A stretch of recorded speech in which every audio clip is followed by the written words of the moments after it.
Pow, pow, pow. Let's see if this thing on. Let's see. Mic check, mic check. Yeah, we're good to go. Good to go. Excuse me, excuse me. Still a little hype from last night. Let's do this quick recap though. Let's get this thing started.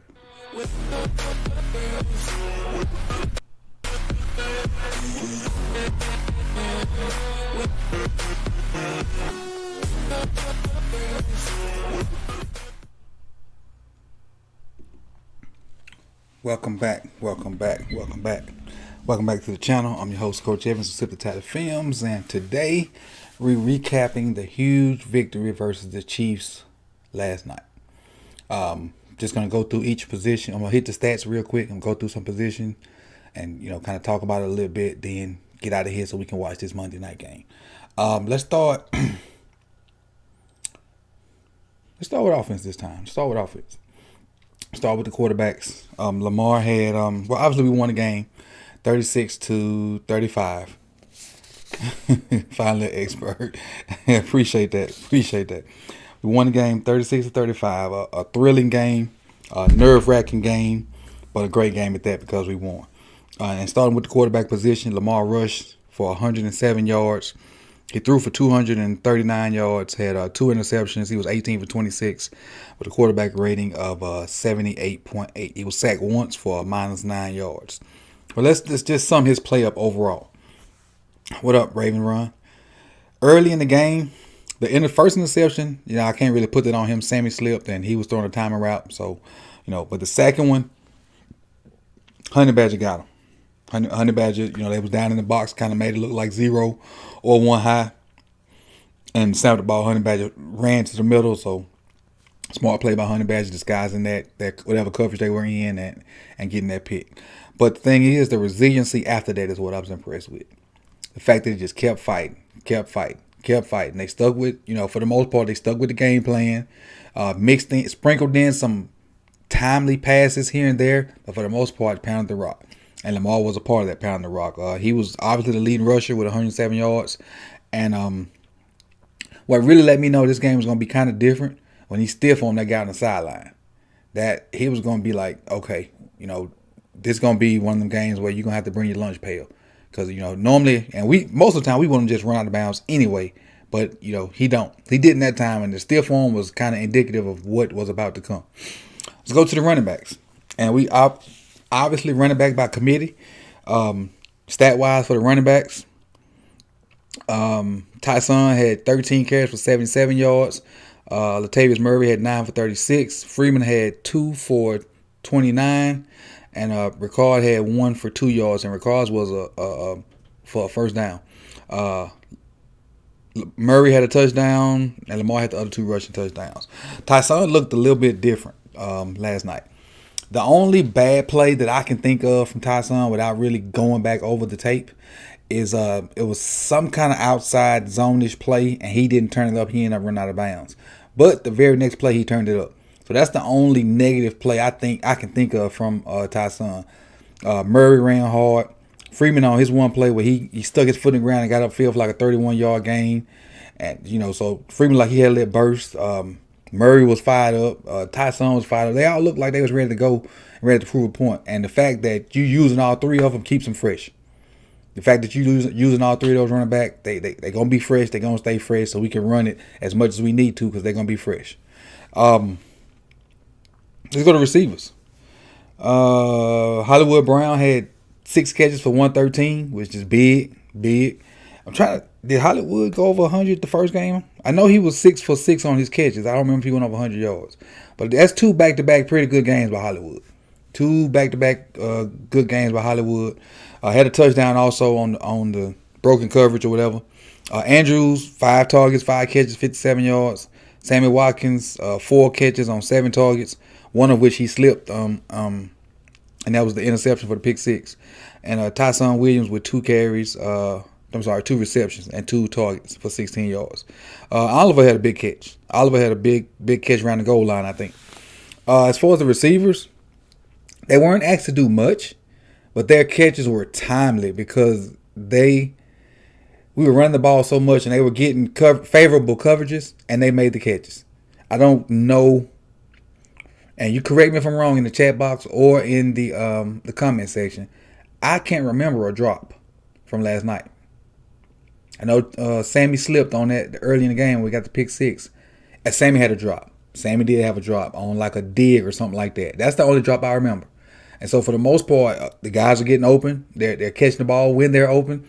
And Lamar's to me a little bit more accurate too. So that helps. That helped last night because the run game was on point, and those timely throws, first down throws, different. Wink just mixed it up real good, and everybody did their job offensively. So I'm happy with the way the offense looked diverse yesterday, even with the heavy dose of run. I said we hit quarterback, running back, O-line. Man, what a difference a week makes. Moved Villanueva to the left because Ronnie wasn't playing. Inserted Makari, who I didn't think would play good, but boy, did he prove me wrong. I don't know if I publicly said I was worried about Makari, but he proved me wrong big time. Makari held his own. Villanueva played the standard that we used to know him playing, even though there's that one clip out there that has him like slapping the guy's hand down. But I think that was something he was supposed to do. I had to see the whole play and not just that clip to make it seem like he did something wrong. Cleveland and Powell split reps at left guard. I'm really excited to go back and see the all 22, especially the back view, to see how well Cleveland played versus how well Powell's played, and to kind of see if there's a reason why they split snaps and then end up going to Cleveland at the end or what. Because we had 70, and I was looking at it earlier, 70 something plays, maybe 76 maybe. See if I can find it real quick without wasting a lot of your time. Give me a second. I got the report in my hand.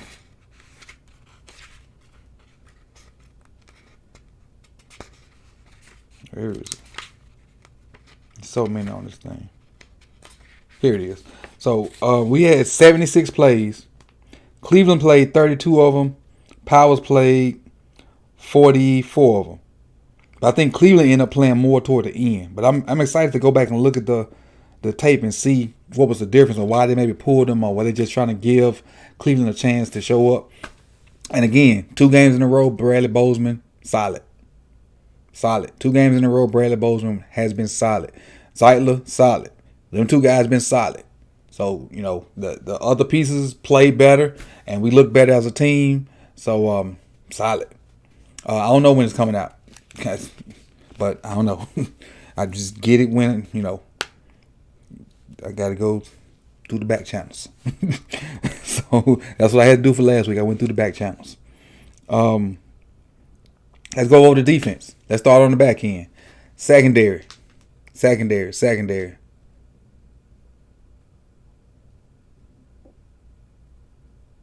Oh, the secondary. Tavon with a pick off of some help from the guys up front, but a pick is period. The thing is, and I don't know what the game plan was on Tyreek, but whatever make somebody else beat you, if that was it, they did that. Tyreek only had like 30 some odd yards. And then when it was crunch time, they tried to go to him. And we played a lot of zone. They tried to go to him in crunch time. And they caught us in man. And Everett was all over him on like a 10-yard out. So hats off to the secondary. Marlowe, Everett, the young guys were out there. Gino was a special teams tackle I saw. Brandon Stevens. So many cats was out there. Like, it was a collective. It wasn't no one person doing that thing. It was a collective. And so hats off to the secondary for keeping that high-powered offense. I ain't gonna say keep them down because they still scored 35 points, but at bay when needed to. They made plays when they needed to. They made some timely plays. Move on up to the linebackers. Let's talk about inside linebackers. Queen played a lot better. Still had some times where he was kind of missed tackles for being a little bit too fast. But for the most part, I felt like he was in the gaps he was supposed to be in when he was supposed to be there. Malik, on the other hand, they've put Malik in some bad situations.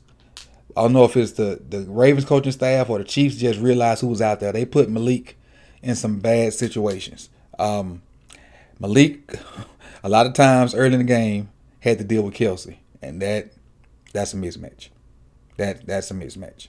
Malik had to as whoever fault it was for having Malik on Kelsey early. That ain't it. That ain't it. But they fought, kept fighting, and when they did run the ball, we were in there for the most part. I can't remember any long runs, but the front four and the interior linebackers were in there doing it. I saw Fort played a little bit too, but for the most part, it was Malik and Queen. And then I think we ended up taking Malik out and adding another DB. So we ended up with 6 DBs, Queen, then 4 D linemen. Or 4 front guys, maybe not all D linemen. So let's go to outside linebackers. Start a game. Odafe away. Like setting the edge, rushing the passer, creating turnovers, clutch turnover, creating it and getting it. So got a sack, I think, and then got a potential sack that Tavon got his interception on. The cat, boy, he's definitely proving me wrong. I was sour about that pick when we got him. He kind of grew on me over the training camp and whatnot, because I can kind of see how they were using with his speed and whatnot. But I didn't think he produced this fast. I did not think he produced this fast, and he was big last night. Basically the two turnovers were products of Oweh, doing his thing. So salute to you, Oweh. I did not like the pick. I eat my crow, whatever, however, and I've been eating it slowly since then. But I am a fan. I'm a fan. You showed me wrong. You shut me up. Hey, you're a Raven, and I appreciate your effort last night. Interior O-line. I'm telling you, won't be long before Matabike's in the name of top interior lineman. It won't be long before Justin Matabike's in that top tier interior D lineman thing. He keep working with Aaron Donald and keeps learning and getting better and doing things he does, playing with leverage. Hey, that kid, man, just think about this. They all on rookie contracts. Oweh, Matabike, and if I'm not mistaken, Hayes gonna be just as good. Well, I'm gonna say just as good. He's gonna be pretty darn good too. He hadn't had a chance to show it yet. I don't know if he's really hurt or he's just in a log jam because of the outside linebackers we got. But I honestly liked Hayes' pass rush moves more than I like Oweh's.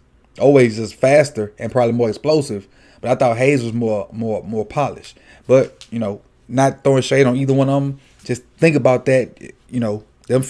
Those 3 in the front 7 with Queen. For the next 3 to 4 years. And Calais held his own, but just think about it. Wolf didn't play. B. Will was kind of iffy, from time to time. Showed up a little bit, but I think he hurt his neck later on in the game, so I don't know how much he played later. And man, really just an overall great team effort. I mean, I hit all the positions, and y'all know I go to one stat as soon as the game over with to see how we did, and it kind of determines if we win or not, and it was time possession. So looking at time possession, and I looked at it earlier, I just want to make sure I give you the right number.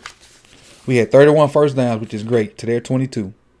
Third down, we were a lot better. I think last week on third down, we were 25%. This week, we were 55%, which is great. And we had 1 for 1 on fourth downs, which is the big one at the end. But time possession, 36 minutes to 24 minutes. That's awesome. 36 minutes to 24 minutes. That is great. And if they weren't so explosive, if we win every time possession like that, we blow a lot of people out. They just happen to be really darn explosive. And, it made it close because of the two turnovers too. But they turned the ball over too. So those turnovers probably cancel each other out. But still, if we win time possession like this versus the Lions, I'm going to be happy because we should beat them handily if we win time possession like this, if we don't turn the ball over. So, waiting on the All-22 to come out. So, film will come up. I'm really excited to see, like, the nuances of what went on and not just the the TV view of it. So hopefully I can, work the black market to get what I need to get and get it out to you guys, man. For everybody that came through in the chat box last night, I mean not the chat box, in the live stream, that was so dope. I had so much fun. I've been clipping like my reactions to certain things and putting them out there, and just to see myself do some of that funny stuff, which I said I don't do because I feel like I was too cool, but the emotions just came out. But hey, Flock, I'm gonna get this win probably another day before I wash it off, and then I'm gonna stop celebrating it. But for now, I'm still on that emotional high from last night. I'm gonna enjoy this Monday Night Football, man. I appreciate you guys. Make sure you hit the like button, please. Comment if you need to later on. So subscribe, share with somebody. We're trying to push this number. We have 5,600, at least trying to get to 6,000. And hey, let's push it to the moon, baby. I appreciate you guys, and I'll see you guys soon. Coach Evans out. Peace.